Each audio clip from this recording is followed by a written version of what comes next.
Muna kasi pakinabang nakinabang yung damo pag Okay. hindi mo linisin eh. Tapos maghukay ka.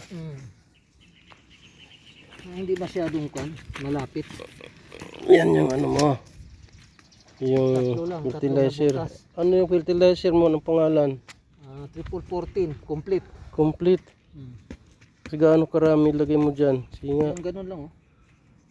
Kasi hindi naman ito malalakihan tong puno eh. Galing ah.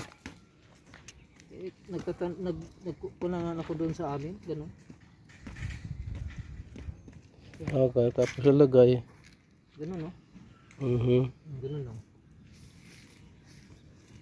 Yun. Tapos takpan pala. Ganun lang oh. Yun. Kabila din. Dito.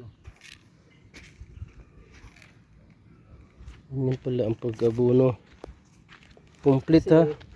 Kasi bago ako nagkuano, tinanong ko yung technician yung sa mangga. Nagpintuhan kami. Sabi ganun. So maglagay tayo ng abono sa avocado. Yan. Yung nakita ko kagabi, sabi niya kahit 3 days, basta pagka 3 days magpatubig ka na. Okay. So mag-abono bago magpaano. Patubig. Tapos yan, maglagay ka ng butas bago lagyan.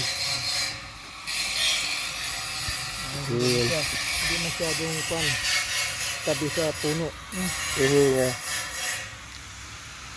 Tapos kabila naman.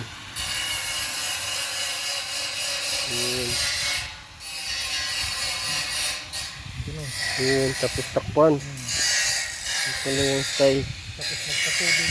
Oo.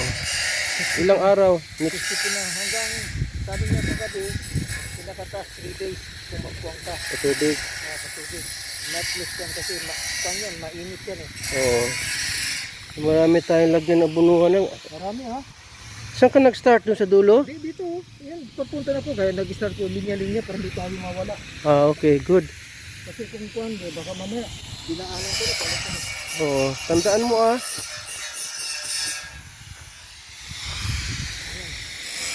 Sige. Pang-abono nito, pang-abono kang patubig. Patubig? Okay.